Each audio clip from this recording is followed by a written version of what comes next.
United Airlines is warning 36,000 employees, nearly half its U.S. staff, they could be furloughed in October, the clearest signal yet of how deeply the virus pandemic is hurting the airline industry.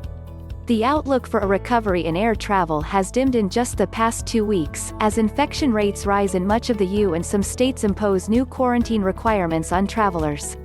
United officials said Wednesday that they still hope to limit the number of layoffs by offering early retirement benefits, and that 36,000 is a worst-case scenario.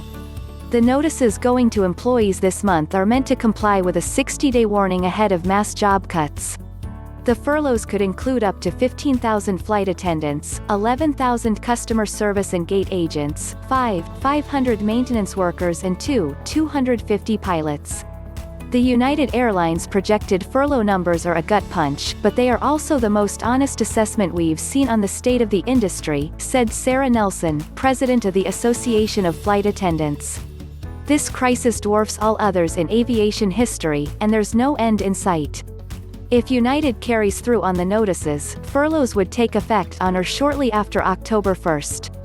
United can't lay off workers before then as a condition of the $5 billion it got as its share of $25 billion in federal aid to help airlines cover payroll costs.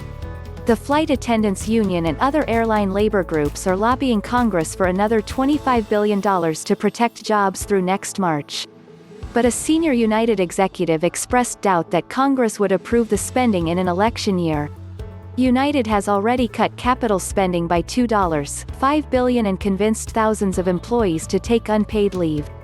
It has hoarded cash after raising billions in new borrowing, including mortgaging its MileagePlus frequent flyer program. But with ticket sales sagging again, the Chicago-based airline is still losing about $40 million a day, executives said. Layoffs are the last option left to protect the long-term interests of the company, said the senior United official, who spoke to reporters on condition of anonymity. Executives said the notices covered 45% of the airline's U staff, most of whom are represented by unions.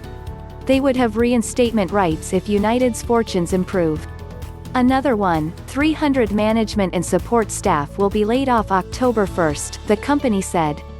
Including international employees, United has a workforce of about 95,000. Air travel in the U.S. plunged about 95% from March 1 until mid-April, then began a slow recovery.